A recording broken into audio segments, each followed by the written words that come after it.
Good afternoon, ladies and gentlemen, and thanks for joining us on today's edition of Let's Talk on Canal 24 Television. We want to start by apologizing for the late start of the program. You know, man make machines, and machines can fail man when you need them most.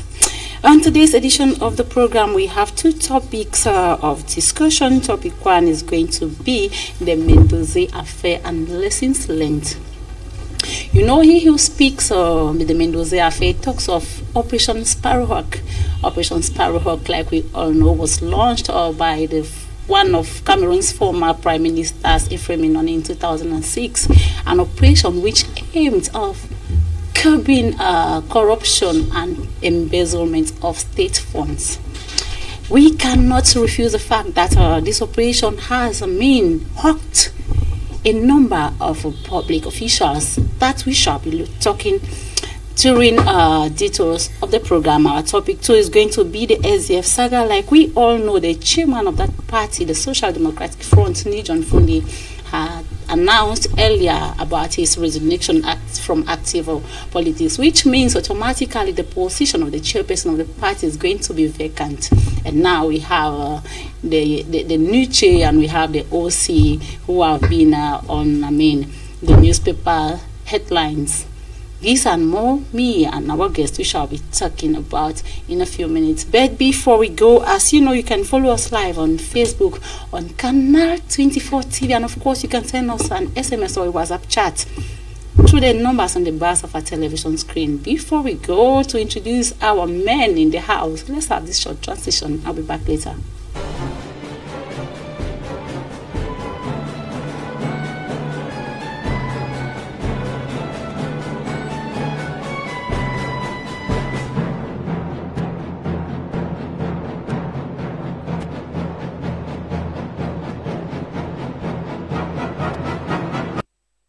Welcome back, beautiful people. If you are just joining us, you're live on Let's Talk, your weekly English language program on your humble television set. You know, we are here because you're there, and you are there because we are here together. We form a tie and we give contributions that will, of course, help in nation building. On today's edition of the program, we have two panelists already here on set. The third may come in anytime around, but of course we have to start the program. The man on my right is Dr. Eric Chambon. He is of the communication bench of the CRM party. Doctor, you are welcome. Hello, Frida. I want to salute my co-panelists and the millions of viewers who watch this program locally, both online and directly on TV. It's always a pleasure to be invited here to discuss one of the most pressing political issues. And I think this is your channel for debate, especially debate in English in our capital city. So I always find it as an honor to be here and to be able to express my view, but also that of my political party. Thank you, and feel free. On my left-hand side, we have Mr. Fonechi Silvanus Alempepo. The name is kind of foreign. You're welcome, sir. Thank you, Frida. It's my pleasure to be with you this afternoon to look at the issues of Cameroon. Whatever be the issue, it is for Cameroonians to pass through and learn, make analysis, and to move forward. And to you all televiewers, we say kudos to you, and that you should be with us, contribute in one way or another to have this program a fanfare. I hope I didn't assassinate the name. Oh yes, My name is Pese. You know that is an assembly of consonants and vowels. Of course, and you pronounce according to the size of your mouth. Ponenji Silvanus Alang people. Ponenji Silvanus Alang people. I got it now. Ladies and gentlemen, for more precision, Mr. Fonenji here is a principal of the American School here in Corbisom, Yaoundé. Well, thank you, sir, for coming. Ladies and gentlemen, without much ado, up next is our weekly press review. Yes, our technicians in the machines are saying that the press review will be ready in a couple of minutes. But before we go to the press review, maybe we start with the teaser for the day. You know, we are living difficult moments. It is time where coronavirus has changed shapes, has changed attitudes, and changed the way people interact. And of course, has changed livelihood.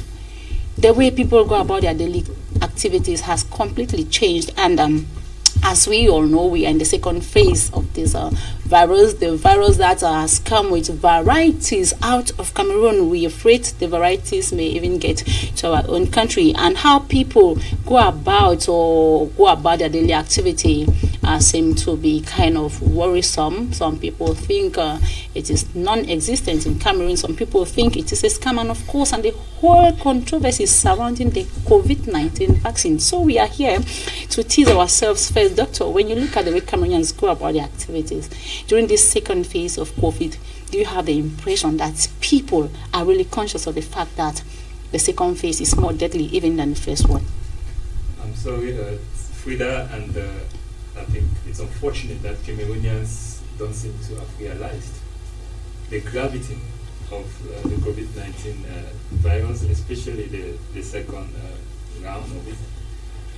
One thing we can easily observe is that the situation is worse now than 1 year ago, when the leadership of the country declared confinement, some kind of partial confinement and some measures. And apparently it looked like we have gotten used to everything and we're trying to get normal, whereas it's not the case.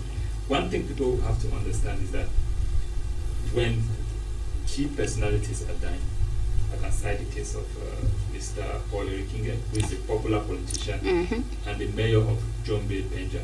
We can cite the case of the minister Manu Dibango, who died, I think, last year. And there's a series of high-profile people that are known that have died of COVID-19.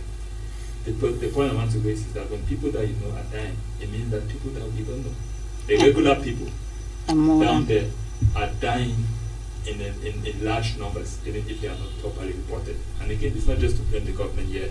I think that we don't have enough infrastructure in Cameroon to be able to give a very accurate report, because a lot of people don't go to hospitals due to lack of the means or the lack of the infrastructure in some part of Cameroon. And some people are scared. Some people are scared. There's still some stigma. So, but it's hard to find a Cameroonian who doesn't know somebody who has died of COVID. So this COVID is dangerous. It's killing Cameroonians in a very large numbers that we cannot neglect. And that's why I think that every Cameroonian, the media, the authorities that without politicizing this issue, must become more sensitive and take the measures to protect themselves. Because honestly, if we continue at this rate, we are soon all going to die. I mean, a significant number of us. Now, I think it's also a question to talk about the vaccine. And one thing we know about this COVID is coming at an era where the social media and information is so random and not filtered. Yeah. And so there's this ideas of conspiracies. And if you are listening carefully to the social media and other source of information, you will have the impression that those that are supplying the vaccine are out there to get us. I don't know what they're saying about Gates. And sometimes these are very far from the reality. So to me, it's an occasion to tell people that please beware of what you listen on the social media and everything. You have to filter. This is real, this is true. If the West wanted to kill us, I think there are easier ways to killing us than using the vaccine. The vaccine is very expensive, but the bag of rice and everything that will consume from there.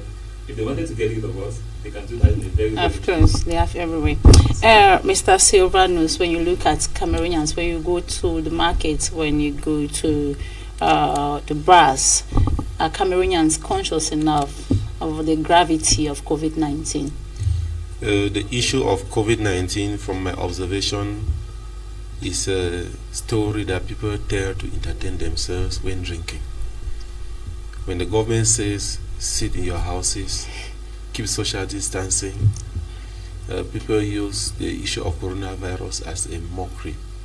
Meaning by the time they have greeted, maybe kiss each other, and they say coronavirus. There is corona. That is a mockery. Likewise, my co-panelist has just stated a good number of people who have lost their lives as a result of this particular virus.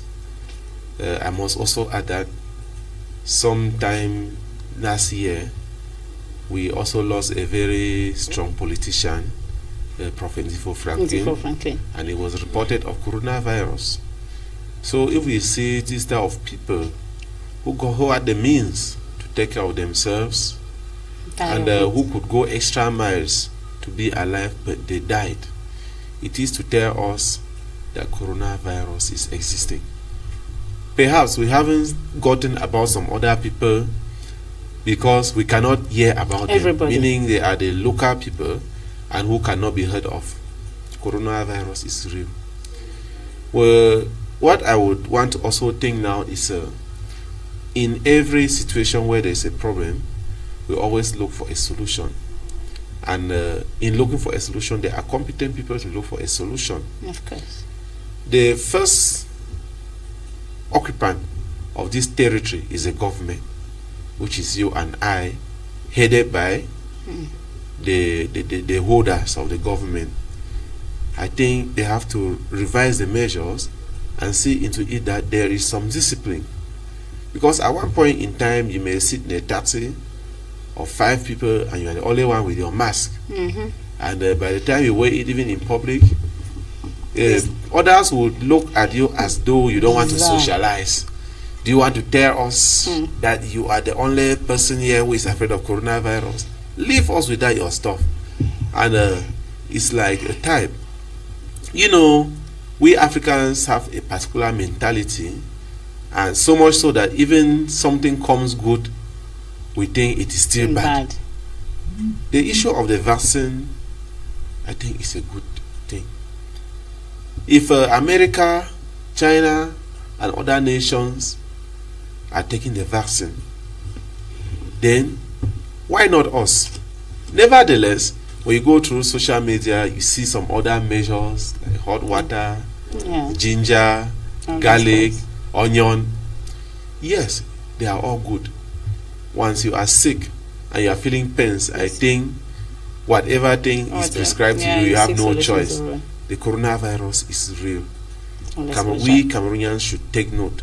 And until you lost your brother, until you lost your sister, or until you are infected, you may not know the repercussion of what you are trying to do. Yes, so we're just talking about when you mentioned that at times you can find yourself in a gathering and nobody's putting on a mask. You wear a mask, people are like, you want to tell us you're the only person who can. And I smiled when you said that, because 2 weeks ago I traveled to the village to accompany my mom.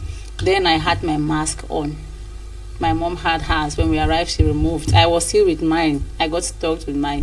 And people could not recognize me. They were like, who is this? Who is this? Who is this? Then a friend told them, it's Frida. Say, remove that thing. They were gathering. What are you wearing? Remove it. We don't have corona. I say, what if I'm the one that has, and when they say we want the corona remove, I say, I'll not remove. So what you said, it's real. And you out there, ladies and gentlemen, what do you think government should do to fortify, to really strengthen the fight against COVID? Because really people are going as if though there was nothing happening. We are expecting your reactions. Of course, you know the medium through which you can reach and make your own idea known. Up next is our weekly press review. Then we come to discuss just thereafter. Good afternoon, ladies and gentlemen, and welcome to this week's press review on Let's Talk. Let's begin with the Post newspaper on this issue with major headline: STFSG warns against publicizing party's internal squabble. While this other story carries Wabane Council intensifies campaign against COVID-19. This issue of the Guardian Post carries as caption as suspected Amber fighters set school on fire over zealous Anglophone DO. Others arrest of civilians in Cambe. Another story carries Cameroon among countries threatened with EU visa restrictions. From one paper to another, we move over to the Herald Tribune captioning: for ignoring COVID-19 preventing measures, Atanganji threatens pastors with arrest, shutdown of churches. This copy of the Guardian Post headlines: Frondi makes intriguing declarations on Nietzsche and Osi, while Konak summons landowners in Boya to justify ownership. Let's put a cap with the Sun newspaper carrying as headline: absentee lazy civil servant, beware. While this other story says Governor Okalia enraged over laxity of collaborators. This is how we saw it on today's delivery. For details of these stories and more, run to the stands and get a copy for 500 francs and feed the Cameroonian press. And until next week, stay tuned to Let's Talk.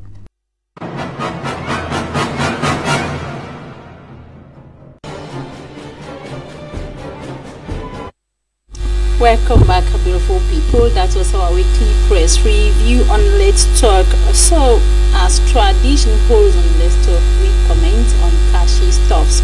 I'll start with you, Mr. Sivanos, who watched the review. It's obvious that before today you've even seen more papers than we reviewed. Are there some cashy stuffs? Is there something you would have loved to see in the papers that skipped the minds of the publishers? Actually, one of the good one for today, except for the fact that I wish those in power could also be able to do investigations like those who do investigation. Okay. Or better still, those who have the ability and are going in for investigations could have the power to react after the investigation.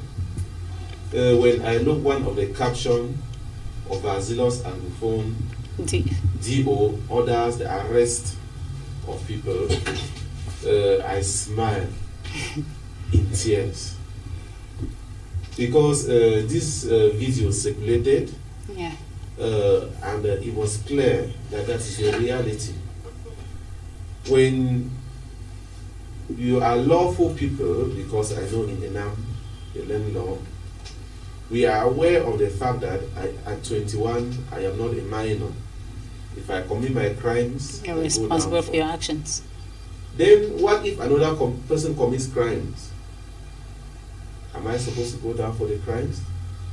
It is true that people are fighting in the bushes, and the parents, some of the parents cannot do anything. Some of the parents cannot do anything. They are even threatened. Where they are sitting, their lives too are at stake. But when you come and then order the arrest of people because their children or their relatives are fighters, I don't see how lawful that is. That is a pure violation of human rights at that extent. However, I think the powers that be have to do something, because there is what we call abuse of power. When power is given to someone, he may abuse it, but I think there should be a regulator for that. And still at the level of the news airlines is the SDF affair. I think the party has to be very, very wise, because after fighting in the house, they still have to come and face the public. When you fight in and you are all tired, by the time you meet the public, you may not be able to fight. Right. It is true that even in the monogamous families, succession is never very easy. But where it is done, it remains inside the house, and then they know how to manage it. I want to support the Secretary General of the party who says they should keep their affairs internal. This is to protect them in the nearest future. Yeah, don't watch our dirty lenience. But we can still otherwise encourage them to do that so that we'll use it against them. So I think a word to a wise is sufficient as to NCM. Thank you, Mr. Silvanus. Doug, your reaction to the press? Okay, I think there was quite some few catching things that some of them we are aware about, but probably one or two comments would help. Of course, one of it was the victory of Mr. Francis Ngannou, who is now the UFC champion. And this gentleman had a wonderful story. I think his story is what touches most people. Yeah. His struggle from Batie, where he was like collecting sand and having a very difficult childhood, and his trip all the way to Europe and eventually to become the world champion. It's quite a very remarkable story. I think he's taken the flag of Cameroon higher, and we appreciate and praise him for that. And then we have one other issue that's catching is the headline on a visa restriction to European Union. So in other words, they are trying to link the visa to the EU with perhaps some kind of a vaccine. In other words, if I understand, where I might be wrong here, that at some point you will need to show that you are vaccinated before you can go to an EU country. This is another issue that might fuel conspiracy, because there's a lot of conspiracy about the West trying to impose a new order.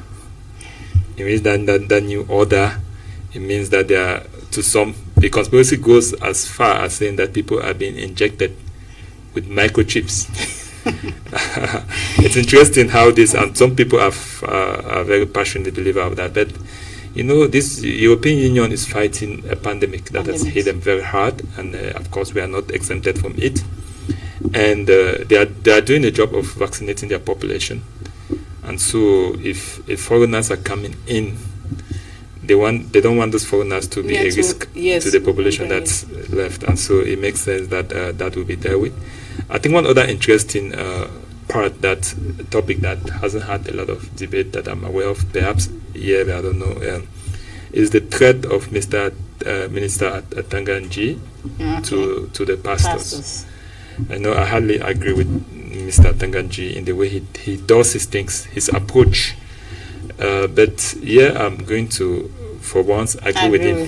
I think that we should not use our churches as a center for the transmission of COVID. I think the government has to make sure that, because in churches there's still a lot of people gathering in churches, even though if you look at it critically, it's a violation of one of the 13 measures that were passed in 2020. And so the least we can do is to make sure that when people gather, they are respecting the measures. Respecting the measures means they have a mask that cover the entire mouth and nostrils. And the measures, the social distancing and the hand washing, all of that are in place. And some churches are already doing that. And then to those churches that are claiming to have the protection of God and can treat this by whatever Holy Spirit, by neglecting what has been put in place by the authorities, I think that those churches should be sanctioned. And I agree with Mr. Atanga Nji. I hope it's done in a lawful manner, right, not in an abusive manner. And then, of course, there's also the issue of absentee civil servants, which has been discussed enormously. I think if the leadership of this country are counting those in the North and Southwest among these absentee civil servants, then they should demonstrate example by going there unprotected. And then let's see. Otherwise, they should make sure that every civil servant who is there should have a battalion of police people around them to protect them. And then we'll go further. I think the one part of this news that we didn't see and we couldn't see, because something that's happening today is right now we have perhaps one of the first post-1990 coalition being formed among the opposition leaders, having a press conference somewhere in Yaoundé right now. I'm not sure that's Yaoundé or Douala. Right now. Yes, so we have the leader of SDF, the CRM, which I'm part of, the UDC, some other PCRN, Mr. Kabalibi, UNDP, all of. No, I doubt UNDP is there because they're part of the system. Okay, USDP perhaps. Okay, yes, they are all gathering. They are all gathering here to make a joint statement with respect to the electoral code. And I think that is something we can build on. It's time for us to stop accusing each other. I really know that the enemy or the common opponent, let me not use the word enemy as if we are in a war, the common opponent is the regime. And so perhaps it will not be in the news today, but tomorrow morning I'm sure the whole talk will be about this meeting. All right. All what you've said, Cameroonians, you've heard them.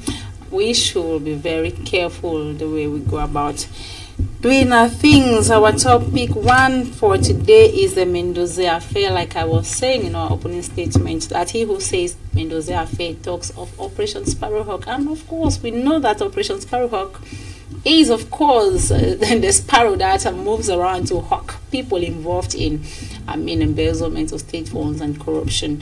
So we go to our machines and have our chronique that was, produced for us by Brice Atangana. It's in the French language, but it's painting the decor of Operation Sparrowhawk. Let's take a watch and come back to discuss matters just thereafter. Vaste opération judiciaire initiée dans le cadre de la lutte anticorruption au Cameroun, sous la pression des bailleurs de fonds internationaux, l'opération Épervier se présente désormais comme un poids sur les épaules des autorités camerounaises. Lancée en 2006 par le gouvernement des frères Menoni, lui-même s'étant fait engloutir quelques temps plus tard, c'est une opération qui a permis de mettre hors d'état de nuire, il faut le dire, de hauts cadres de l'administration camerounaise, à l'instar de Polycarpe Baba, ex-Minfi, Urbain Olangenawono, ex-ministre de la Santé, Yves-Michel Focho, ex-directeur général de la Camer, et le professeur Gervais Mendoza, ex-patron de l'audiovisuel public, la liste n'étant pas exhaustive. Seulement, la vaste opération, qui à ses débuts a fait couler beaucoup d'encre et de salive, semble ne pas avoir porté les fruits escomptés, accentuant les points d'interrogation au sein de l'opinion nationale sur les retombées véritables de toutes ces mises en scène dont étaient victimes ces désormais prisonniers VIP. Surtout que ce statut leur a été attribué au bout de longues batailles judiciaires dont la majeure partie des frais étaient payés par le contribuable camerounais. De plus, le Cameroun, malgré ces années, porte toujours le fardeau de la corruption, avec chaque jour de nouvelles victimes. Une déception pour ceux qui voyaient en cette opération une lumière. Et ces derniers jours, l'usure du temps semble s'être emparée de ces derniers, avec des images stupéfiantes. L'on se rappelle encore, il y a quelques jours, de celles mettant en scène un homme que les Camerounais ont connu plein de vie et qui se faisait nourrir dans des conditions extrêmes. Sans oublier les évacuations sanitaires sans retour, les lettres d'excuses, preuve qu'au lieu d'être une solution pour le Cameroun, l'opération Épervier a accentué les divisions au sein de l'opinion. La recherche d'une solution connexe est donc plus que jamais nécessaire afin que le berceau de nos ancêtres retrouve ses lettres de noblesse.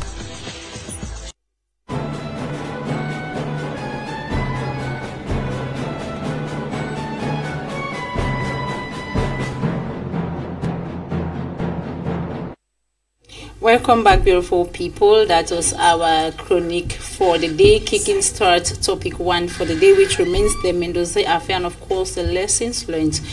When we talk Mendoza affair, who was the former Director General of the Cameroon Radio Television, CRTV, we are talking the fight against corruption and embezzlement of state funds. Of course, this hawk that is flying to hawk people that have occupied post of responsibilities, being able to manage huge funds. It's been long since 2006 when it was launched, and of course many people occupying such positions are of course gracing the four walls of our prisons. Of course, that's talking about a Kondingi maximum prison, and said just beside us here. There is a problem when we talk Operation Sparrowhawk. What can we say about people being given money to manage properly, to give infrastructure, to develop their affairs of responsibility, yet they siphon these funds for their own personal use? What has gone wrong somewhere? At times one may begin to think that it comes from the background, they have not received moral education. And we are here today with our guest to examine first what really can be the cause of such uncivic attitudes from our public officials. Doctor, when we talk of corruption, we talk of embezzlement. We know a number of people in prison, but I'm not sure the money they embezzled or the siphon has been taken from them. What do you think can be the cause that you take people and they cannot deliver the goods at the end of the day? Where have we faltered as a country? Is it the way we bring up our children from school, or is it from the home, or it's something that someone can just grow on when you see influence? Okay, thank you for this question, and I think it's really an occasion for us to understand, you know, what is behind the high level of corruption in our public service, especially by those who have the responsibility of managing public funds.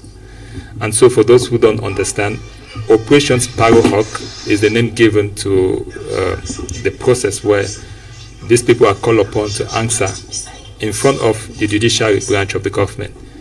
So, the intriguing thing is that, as Frida was mentioning, a lot of people have been arrested, and yet there's a feeling out there that it's not stopping the corruption at all. So people are being arrested, and yet we still hear about money being swindled left and right in all aspects of every sector. I'll give an example of the recent investment on football infrastructure. We know about the Olembe Stadium, where a lot of money was invested, and we are talking about thousands of billions of francs CFA that a good account unto this day has not been given. And those who were supposed to manage this and have definitely failed have not been called upon to answer. So the question now we begin to ask when we look at things like this, that is the sparrowhawk actually acting like a sparrowhawk? Because when the sparrowhawk goes to get its prey, it doesn't select the type of chicken or chick to pick. It picks anything that it can catch on the way, as long as the object is the prey is exposed. The sparrowhawk is taking its time. Here we have a sparrowhawk that selectively captures some people, some prey, and they leave others who are completely exposed and are supposed to be captured. So we begin to ask ourselves, is there really a political will to fight corruption, or is this just an attempt to silence potential political rivals? And so your question is, if your question is what's going on? What's wrong? What's wrong? There are a lot of things that are wrong. There are a lot of things that are wrong. I'll first of all cite Article 66, which says that which says that every person appointed to responsibility must declare their assets at the beginning of their office, and of course at the end, so that we can make an evaluation and see whether they have gotten wealthy illicitly. Yeah.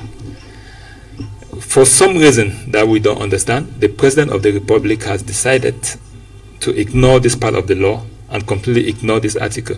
In other words, he has let the sparrowhawk operate on very selective terms without any basis on why X, Y, or Z should be arrested. So that's one.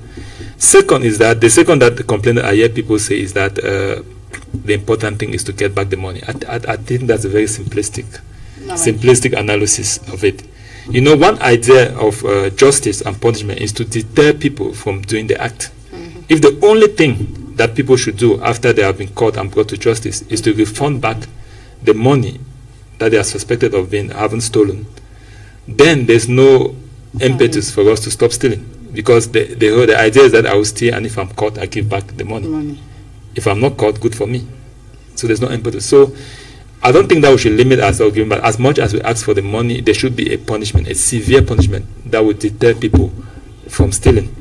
And it's a very complicated thing. And sometimes I will appear like defending the government, even though I really have strong reservations about them, because sometimes to trace money that has been hidden in foreign banks is not easy. Sometimes it costs more. You have to spend more money to get a little amount. So all those analyses have to be made. The only way we can make sure that those who are appointed to responsibility don't play with our money is to make sure that nobody is above the law. The Sparrow Hawk should pick anybody at any time that has tampered with money after they have declared Article 66. And whoever has tampered with it should face an independent judiciary that will implement a punishment on them based on the matter, based on the evidence and the fact. And that now will bring us to the case of Mendoza, which is I don't know whether we should get there at this point. I think we are having many rounds. But for the time being, I look forward to talking what my party, the CRM party, what we think about this and the way we want to go forward. All right, Mr. Silvanus. Yeah. Do you think the way maybe we give people a post of responsibility, the way functions are given to people may have something to do? Do you think maybe people should be investigated upon before giving certain positions? I don't know what really can be done. Yes, about the positions, we first of all have a question. Who does what? Who is appointed to what position? Why? Mr. A is appointed. Why not Mr. B? There are so many investigations about that. It is very clear that making a clear-cut distinction between the government and the CBTM is difficult. Meaning there are two coins On the same face. of the same face. Or better still, two faces of the same coin. And insofar as you affiliate and you sing the song, you'll always be covered. This is like an umbrella. Insofar as you're under the umbrella, the sun cannot shine on you. Neither can the rain fall on you. Neither can the rain fall on you. As my co-panelist has said, if you have some political ambitions, then that is when they go investigating about you. Actually, I would think that if such people are caught, they should collect the money first. Or if there is a means to revise that particular clause on the Constitution, if there is a means for them to double the money I give, to double the money I give. It's of no importance to me, Silvanus, when Mendoza is in prison. That is state funds that he has embezzled. Maybe money that would have come to extend CRTV maybe to a village very far off. And it is not. The people are still there suffering, and he's in prison still suffering. What good has it cost us if somebody of that nature, or if people that have been caught for, have been judged as embezzlers are caught, we should first of all collect the funds. I know there's a particular lady who died in Konenge last week for having embezzled, a lady of 30 years, about 30 years, for having embezzled 150 million. That is the one that was discovered. She used to work in Bermuda and collect taxes. So when she collects the taxes end up in the office. They don't go into the treasury. And she did that for a good number of years, and that was some money that was discovered. She built houses. Instead of the government going to collect the money and collect the houses, she went to prison, and she was feeling very well in prison. Very fine. How is that of good to us? Even some of these people that go to prison, if you leave them out, there are some things they can better deliver. If you leave them out and they pass in their quarters, they are going to be pointed that is that Mr. who did, and I think it is going to play a lot. There are some of them who really knows, it's just for you to get a tip, you pass through a tip. There are some of them who know how that money is stolen. That if you manage them so well, you are going to use them to block some from stealing. As it is said, if you know that your child steals money and you have some amount of money, give him to keep. Because if you keep far away from him, he may steal. He's going to be the best bank. That is going to be the best bank. So the government should revise the strategy of managing these particular people. Because keeping them in prison, to me, it is not helping us in any way. We should collect the money and then use them to fight their collaborators.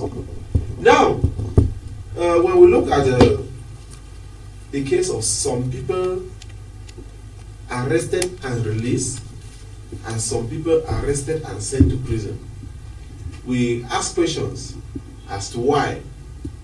Is it because of the affiliation, or there are some other reasons behind? About a month ago, an ex-minister who was arrested on his way out and was suspected for having embezzled some money was detained. But that case was still in the court when the head of state granted him clemency, or better say, ordered for the termination of that case. Well, then it causes us to ask questions. He should be judged. If he's judged and it is deemed necessary that he is not guilty, he should be released like any other Cameroonian, like I and you. And if he's guilty, he should face the consequences. I think we Cameroonians have to be very wise. We have to be very, very wise when it also comes to affiliation. We should make a clear-cut distinction between the Cameroon territory, the government of Cameroon, and a particular political party. Where are we? What do we do? In a sort of conclusion, if you look at the World Bank, is a sort of like trying to punish Cameroon for not being accountable for the monies they give to them. Still, they want Cameroon for too much money borrowed from China, and yet there is no accountability. For example, the COVID-19 money, they have asked of that money. The Human Rights Commission, other commissions have asked of the accountability of that money, and over the media. But COVID-19 has not ended. Over the media, it was said a 2-page document was presented for billions to account for billions that amount of money was given. And then you see ponders me. Where are we going to? How will this, after this, what will be the benefit of this debate to us? Is it to entertain ourselves or to move ahead? I think it's to move ahead.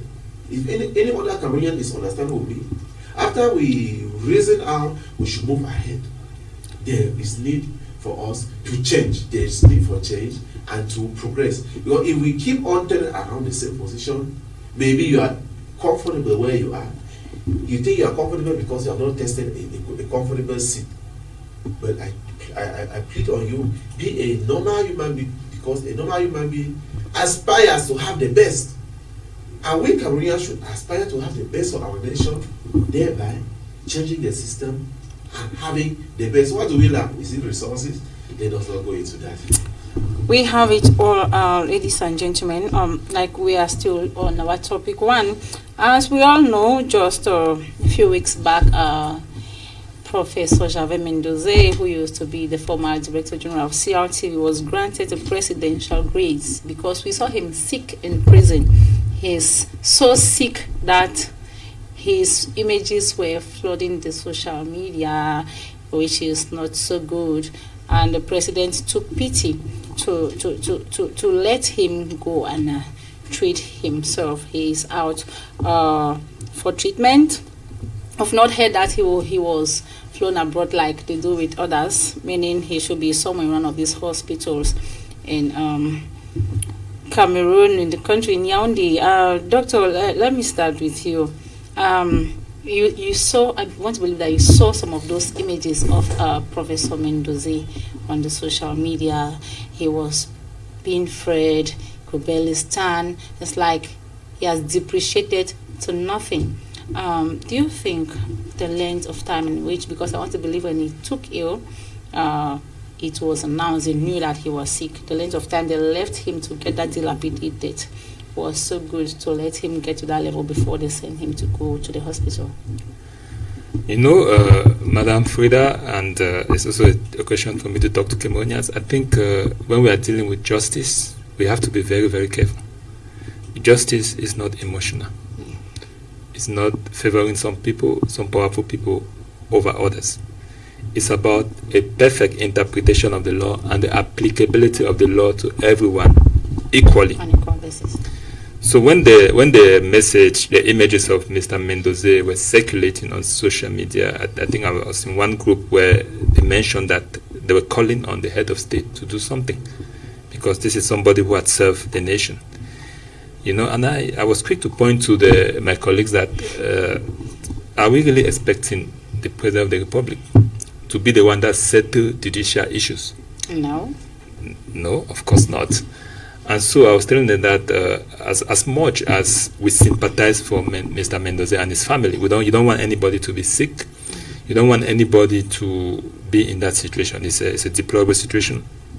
As much as we sympathize with the family and with his personal situation, we cannot use a dictatorial approach, that is an approach where the one person decides the fate of Cameroonians.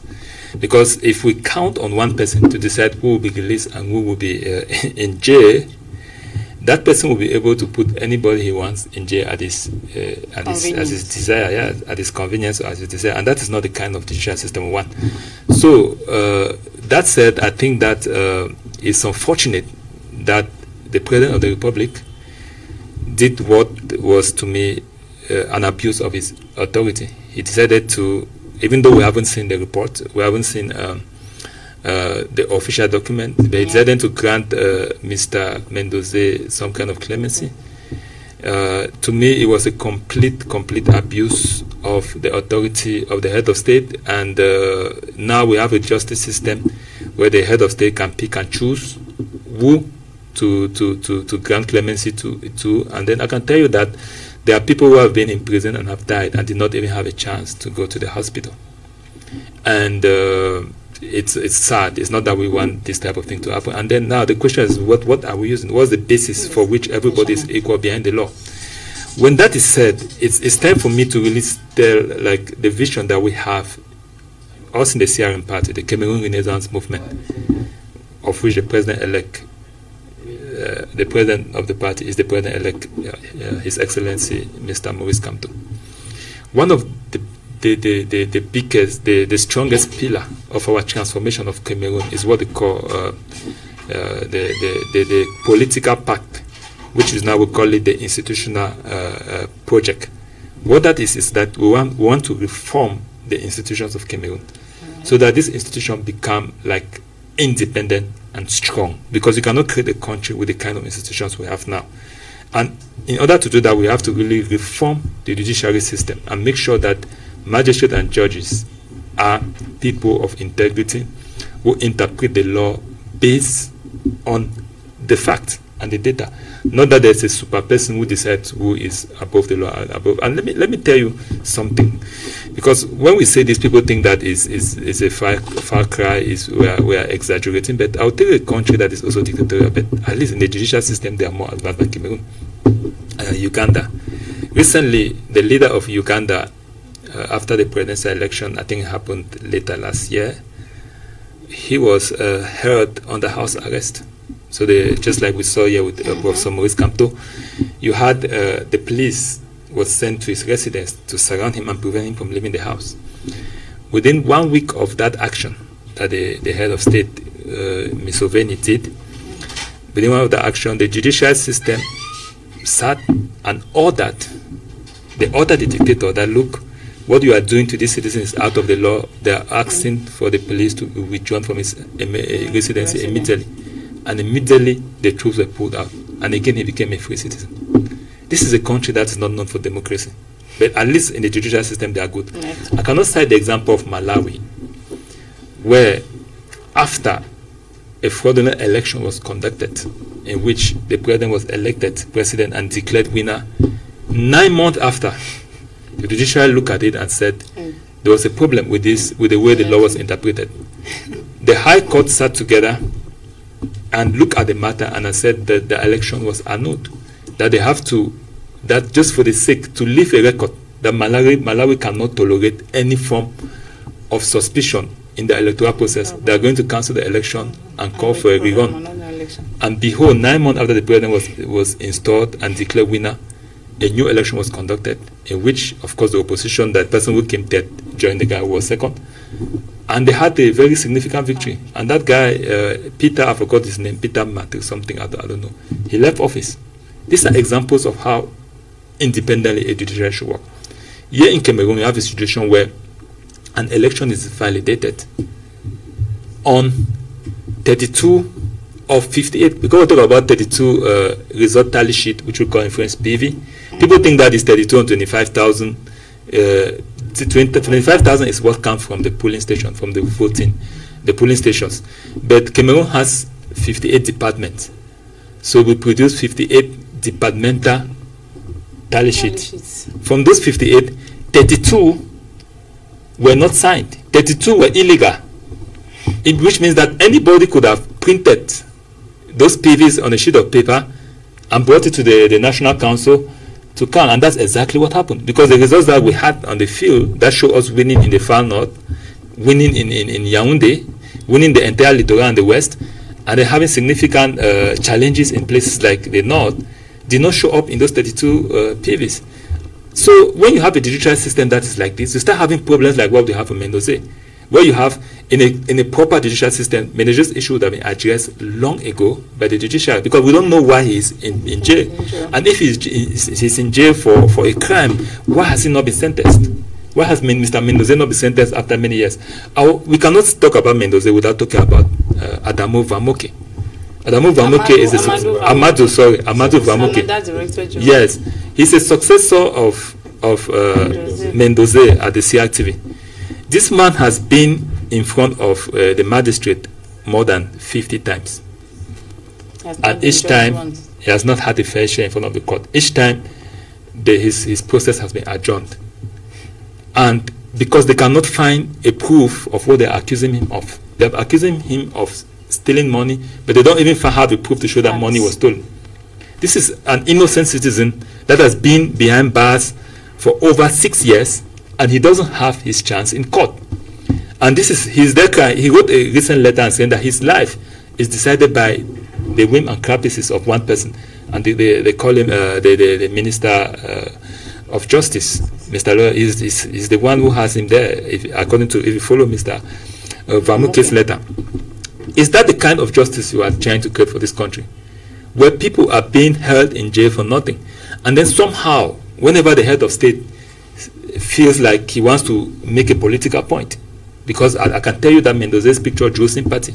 It drew sympathy for the entire population just because of the stature of the guy and his commitment to religion and everything. So to draw a political point, the president comes from nowhere and declares that this one today your own is over, will stop you. No, that is not the kind of judicial system. We believe that if we had a fair judicial system under Article 66... He's not free for good. He went to treat himself like they have been sending others. Yes, right. He went to treat himself, which is okay. When you are sick and you are in jail, you have to be... Yes, the judiciary should provide that. What happened is what happened after. We hear that he has been granted clemency. Is that not the case? That's what we are discussing here, right? Great. We have not seen it, but that's what it is. And the government has not come down to oppose it. And we have not seen any more picture of him complaining or denying that. So he has been granted amnesty or clemency under circumstances that are anti-democratic and unfair to the hundreds of thousands of people in jails are illegal. I cannot say this without talking about roughly 200 CRM militants that are illegally held against their will in prison cells in Yaoundé, Douala, and all over Cameroon. And these people just exercise their judicial right. Some of them, they did the right to march. Others were just at the wrong place at the wrong time, because they were arrested and suspected for being wanting to march, which is a right given by the Constitution. They are held in jail for nothing. So I'm saying that our judicial system is dead. It's dead, and we have to resurrect it. And that's why the first pillar of our transformation of Cameroon is on the institution, is on the judiciary. All right. And we think we're going to get there. We're going to come back to you. That was right. Mr. Silvanus, do you go by what doctor said, or does it take too long to judge in Cameroon? And for Mendoza's case, which is our point of focus this afternoon, you think the president was not supposed to grant him the grace he did? Actually, who judges in Cameroon? Who judges in Cameroon is a question we should be asking. When I look at the nation like America, I have a lot of admirations. Especially when I look at a nation like France, I admire their political system. Who could believe that their ex-president could first of all leave power? After leaving power, was sentenced to 3 years imprisonment. Was impeached. I mean, Sarkozy. We should let the law determine. Because by the time you are drafting the law, they don't draft the law when hungry or angry. People draft the law when they are full senses, when they are not influenced. But by the time it comes to the application of the law, we should let the justice take its course. Professor Mendoza is sick, and the law has something for that. What has the law said? Who is supposed to grant him the permission to go for treatment? And what if the president was not there? Because it can happen. Could we have let him die in prison because the president was not there? Our judicial system is so cunning that I don't understand. We are just aware of some few renowned persons, like we have mentioned Mendoza and Amadou Vamuke. That's 6 years in detention. And we don't even want to mention the number of Anglophones that are there still under detention. And some people have been arrested, sent to prison. They spent about 2 to 3 years there and were granted clemency, of which they have not even judged to see that they were wrong or right. But they just said they have granted the clemency. What for? What did they do? First of all, I think our judicial system is taking us too much time. And when that is the case, we are regressing rather than progressing. Because when we arrest somebody, and then nothing is done, there are so many question marks. And somebody will not deny if I say it is a matter of affiliation. Therefore, it's a means to tell you that keep your mouth shut. Stay behind bars, keep your mouth shut. Because why? Why should we not address things the way they are supposed to be addressed? And when you look at these issues, they keep us asking questions. How is Cameroon going to be tomorrow? If Cameroon is a one-man show, you do and undo. When you decide that it should be, it be. And when you decide that it shouldn't, it shouldn't. It keeps us asking so many questions. And I am trying to say that we, the Cameroonians, should stand for our right. And that we have a particular arm of government, which is the judiciary. They are in charge of judging and granting the penalties or not to the culprits or to the persons involved. We should let them do their work. Go on clemency. I keep on asking questions. Yes, what for? Powers from above. And one thing we should understand is that they will not grant you clemency without influence. Clemency should be some reasons. There should be enough reasons to grant clemency. Meaning, if I don't have influence or I'm not known, and I'm found in a situation like that, I'll certainly die. There's a journalist who died in Konege. Voila. Because nobody knew him and he knew nobody, he died, right? But when it's some people, we can give them the permission. The defense ministry says he died in the hospital. Though people are in Konege, they are not chickens. Okay. Those are people, those are resource persons, and that are there for some reasons. And though they are prisoners, they still have their human rights. That we need to respect them. And we should take the right course to make sure that they enjoy the normal human rights. For instance, in prison, is there education? They ought to be. Yeah. There are recreational centers. There are recreational. Is there education where we take, because when I visited the prison last time, I saw minors, children 14, 15, they were there. Automatically, that is their learning age. But when I had a small interview, it was like they have created small centers where they can learn handwork, making of handwork and yeah. so on. The prison is a place. It's just a secure place where you keep people to limit their liberty. But it doesn't mean you should kill them because they are prisoners. Yes, prisoners, but they still have some rights. For example, that right to education, right to health, right to freedom of speech, and so on. I think the judicial system of Cameroon should do something, or us Cameroonians, we should do something so that we can enjoy back the country. As I said earlier, you may think that you are on a comfortable seat and that is some other people that are suffering. But remember, what goes up must come down. What lesson are we learning from Mr. Abindu? Yes, I'll still stay with you. You are a principal of a school, the American school, and when you look at the way children behave in school, when you see them, do you think that the generation of students that are growing now are going to be different? That we are raising a breed that is going to be different from this breed that has been eating up, the cankerworm of corruption has eaten up? Today, when we have a projection of tomorrow as per corruption, I wonder how it's going to be like.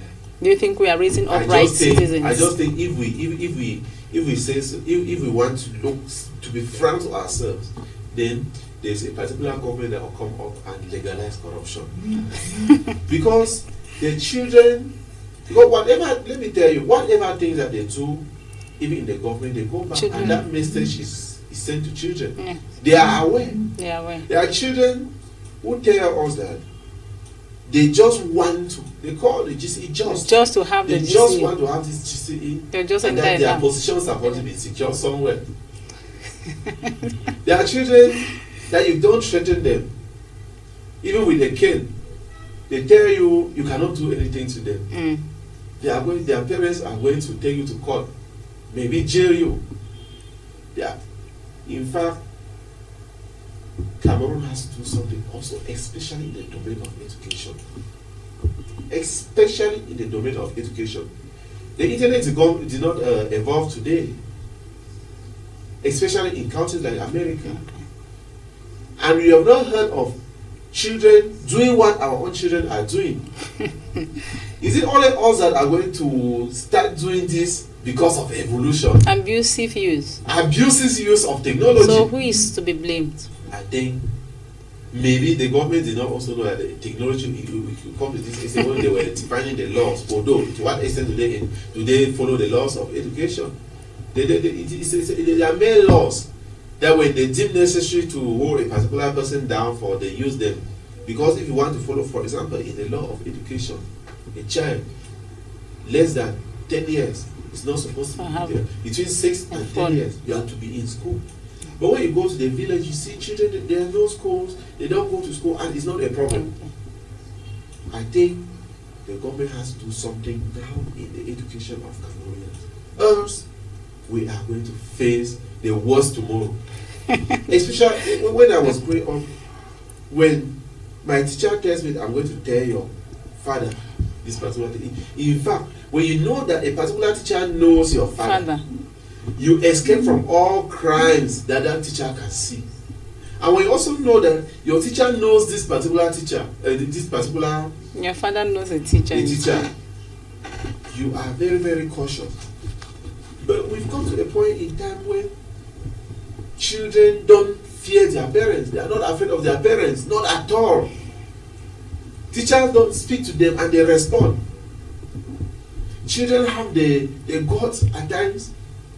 They go for malpractices, even in exams. That tells us that we Cameroonians need to be very, very careful.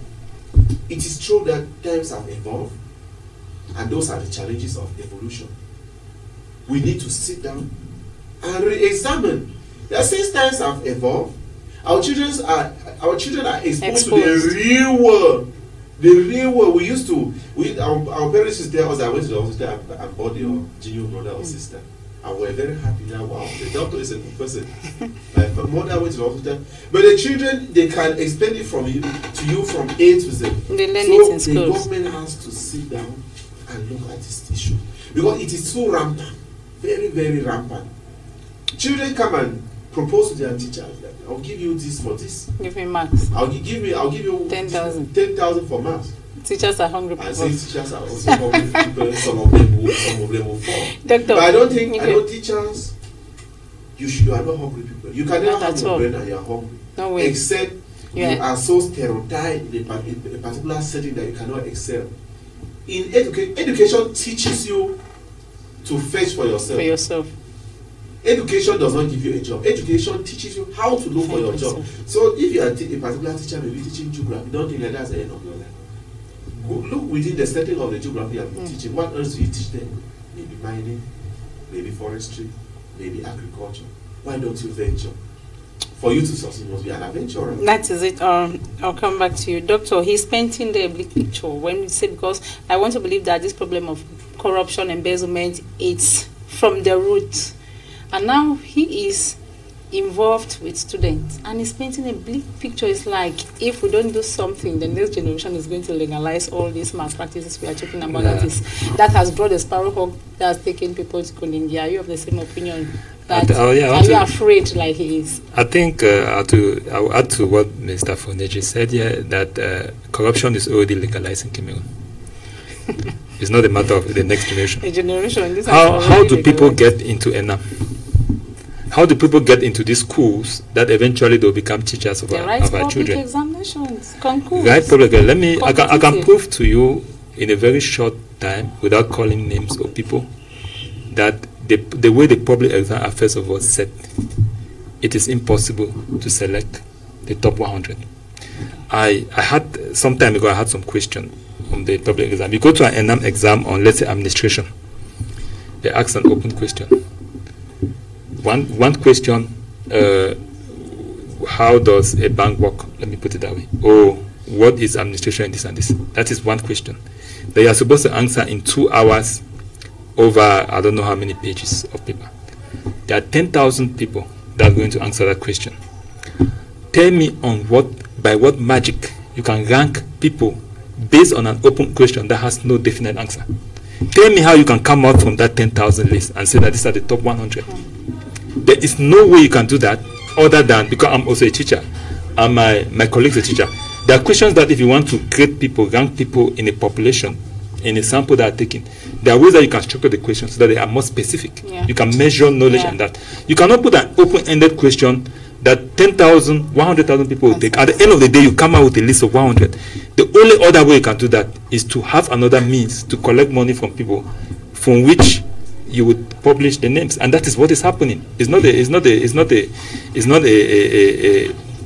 magic. Let me tell you how it is done as well, because we are not the only countries that have public exams. In some countries, it's not practiced by the government.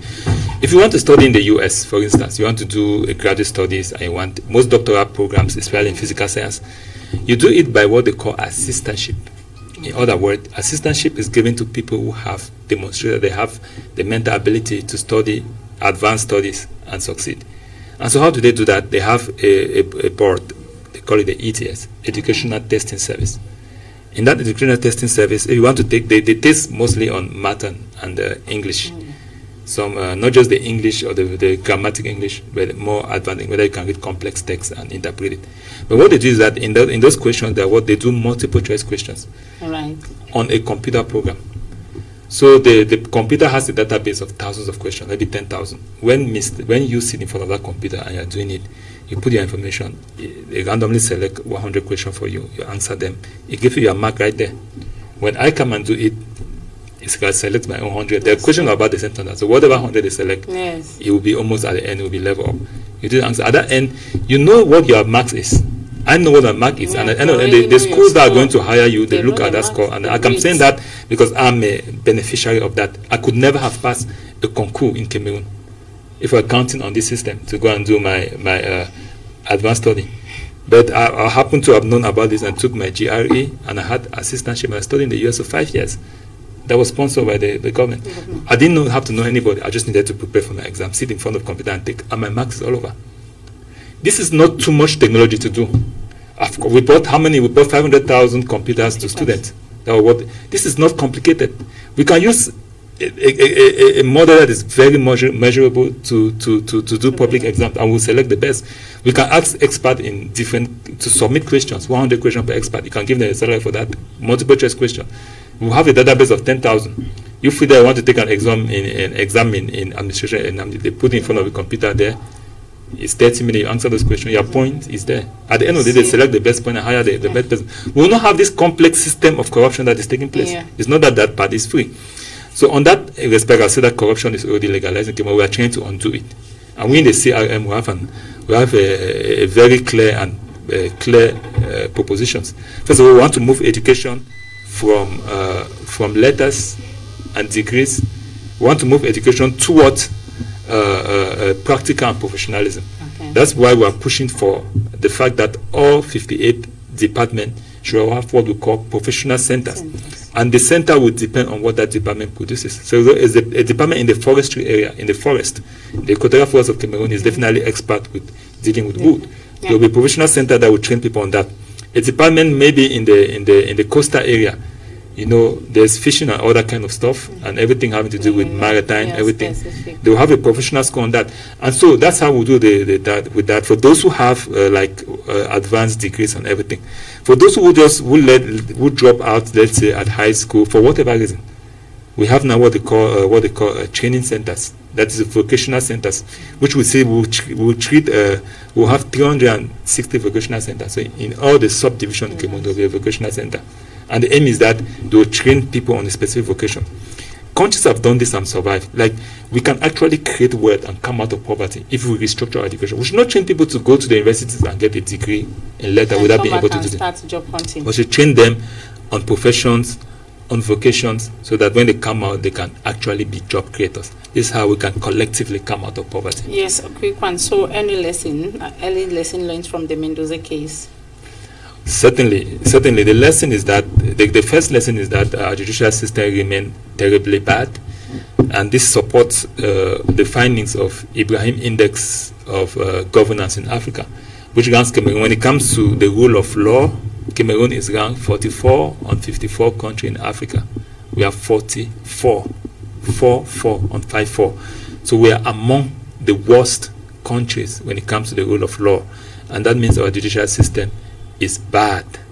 So the lesson we have, where we can draw from this, is that we have to get the presidency out of the judiciary. We have to give magistrates the courage and the integrity to act their laws with their consciences and with their judgment and interpretation of the law. Unfortunately, that's not the case. And how can that be done? First of all, magistrates have to be well paid. It's not anybody who is a magistrate. You have to pay them enough so that they are not tempted to be corrupted in the process. There's no tip, there's nothing. Second, the careers of magistrates should be determined by magistrates. In other words, there should be a board of magistrates that sit not headed by the President of the Republic, but by the magistrate themselves, by somebody they would have elected, who would decide how magistrates perform, and their performance and promotion should be based on that.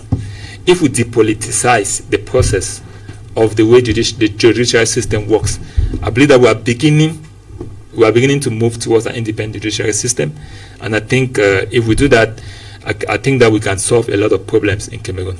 Currently, the situation is very, very bad. Very, very bad, Mr. Silvanus. Any lessons learned from the Mendoza and the Sparrowhawk experience? Always know that the road is one. The road is like a tapas road. Okay. If on your way out, you excrete on your road, you will fall on the excreta way coming back. So the other people in power should observe that and know that life is not too long. But when you are on a particular seat, know that you can be removed from there. It is not your private seat. Likewise, the judicial system should also try to, because you evolve when you are faced with a challenge. When you are not faced with a challenge, maybe you won't evolve. For example, we are talking of e-learning today. if Cameroon knew that there could be a period of crisis, we would have long introduced e-learning in our system. But since we are faced with this crisis and we are trying to use that as a solution, the judiciary should also try to see into it that somebody can be in prison and is sick. So what provision should we make for such person, so that we still live in harmony? You are a prisoner, you enjoy your life as a prisoner, and I am a free person, I live my life as a free person. If you're a prisoner, you mean if you're a prisoner, you enjoy the money you've stolen as a prisoner, Abi? No, I first of all said we should first of all take all the away all the money. I buy that. Yes, I said take away all the money and use it for the purposes. Well, let me be. Why the person is enjoying his prison term? That's if it's been judged already. Yeah, if he should be judged per se. They should take a very short period of time for investigation, and he should be judged. You know, if the judge now, for example, somebody like Vamuka, notice that he's not stealing any money, how will we the government feel? How actually?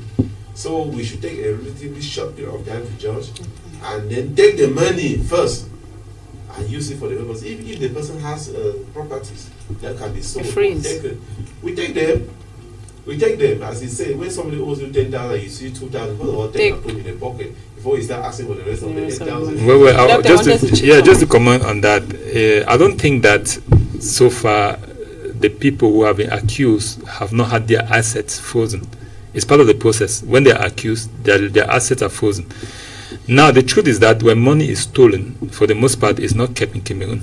Yeah, it's kept in foreign countries. And money that is in foreign country or in any bank, there's a privacy agreement between a client and the banker.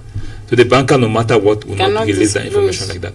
So in order for you to get access to that money, you need to hire a legal system that should challenge that agreement on whatever basis. That's a long process. And for the most part, just to hire a legal process like that, so this is not an easy thing. I'm not saying that it's an easy situation. To hire a legal process, maybe to claim 100 million, it might cost you 1 billion.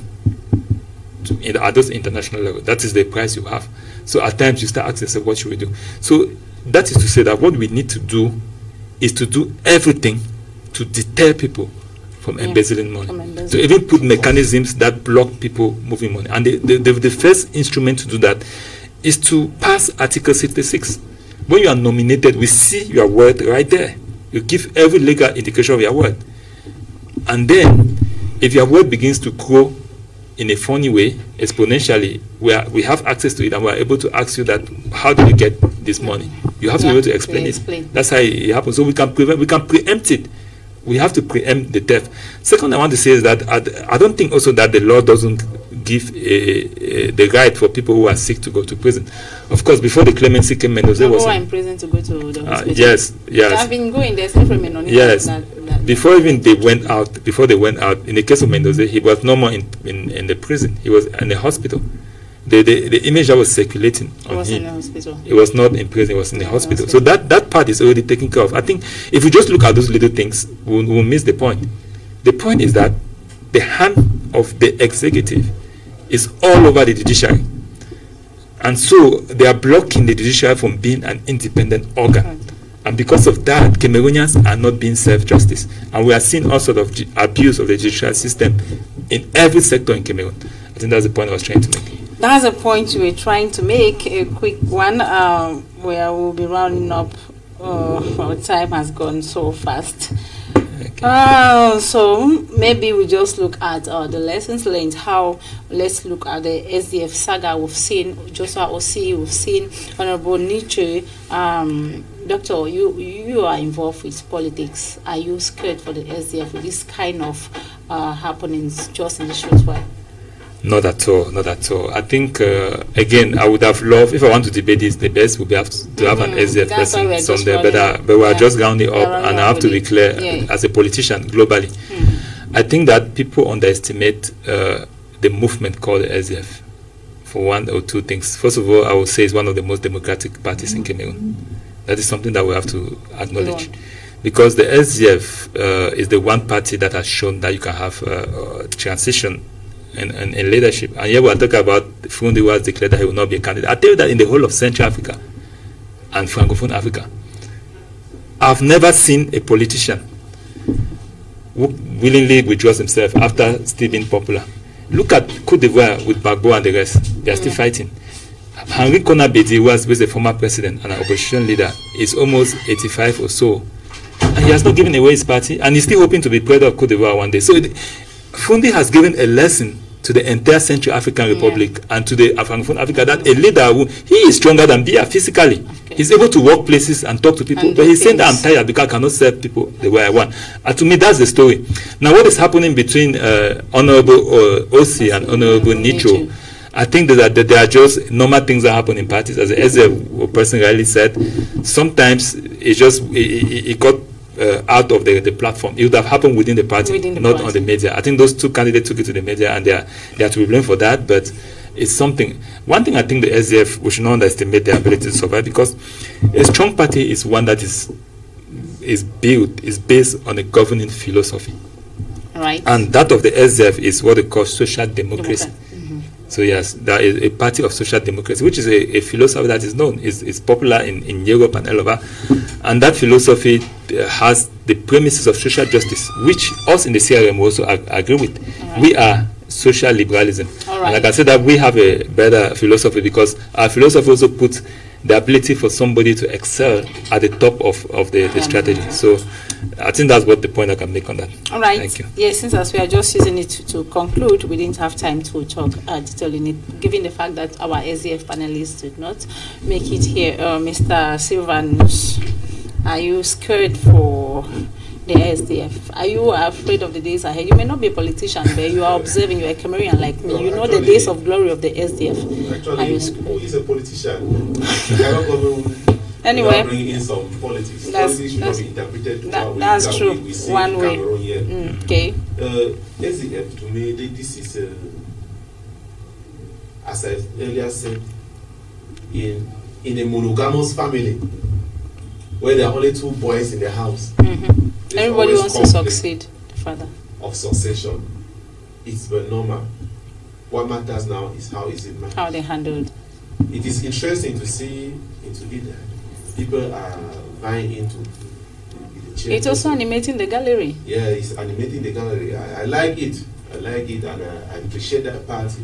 I appreciate the chairman for opening up the no in this time. I won't take part. But what matters now is they should also try to define it. The persons trying to take over should also try to define it. Because it's good that you always try to move ahead. But always trying to move ahead, make sure behind is safe. Make sure you are safe. Yeah, you're behind. Meaning they should fight there, and when the elections are declared, well, whoever becomes the winner should continue. While the other person follow. It should not be like, if I'm not the one, then nothing else. No. They should be very careful. And then they should also know that they are fighting an in-house fight and not a national fight. Not a national fight. When you are fighting an in-house fight, and in the political scene, know that they can use your mistakes against you. Against you. And you know what politics is. They can use your mistakes against you, so they should fight it, but in a very cordial manner. Thank you, ladies and gentlemen. We are sorry we cannot take your messages. They are coming. There are many of them. My technicians has been signaling. So I'll go back to our guests to ask them to give us our parting words.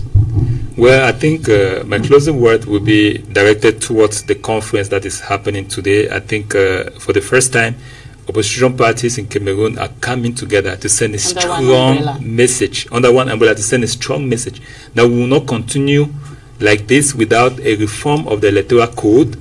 And I think that that's a good thing. In that meeting, there will be Cabral Libi, there will be Maurice Kamto, there's Joshua Osi, there is my brother, I can say the other name. Yes, Prince also.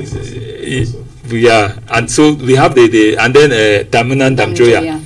So this is a winning team. I think Cameroonians should rally behind this group, and we should support each other. We have differences, but when it comes to this nation we call Cameroon, this is the only thing we have, the only thing we have to protect. I think we should come together and send a clear message to this regime that we will not continue in dictatorship. We will not continue to have people being arrested and held for no reason. We start by fixing the electoral code and getting real people who have legitimacy being elected to take and run this country. Right. Thank you for your parting words, Mr. Silvanus. Let's have your parting words. Yeah, I wish that at least coalition. It's the beginning. Actually, my dear friends, coronavirus is real, and we should not take it as a matter of joke. Even if some people are using it to eat some food today, but we should know that if you lose your life, you and your family will lose, not the nation. Therefore, although the nation is going to cry for your loss, but it's going to be a general cry. It's just going to be like removing a feather from a chicken. Other feathers. But to what extent? So we need to keep to the measures, and even try to have some measures that we think can make us more safer. Because if we do, then we are doing more good to ourselves than harm. Likewise, if we do otherwise, we may be saying, "And I know," with the time, which comes very late.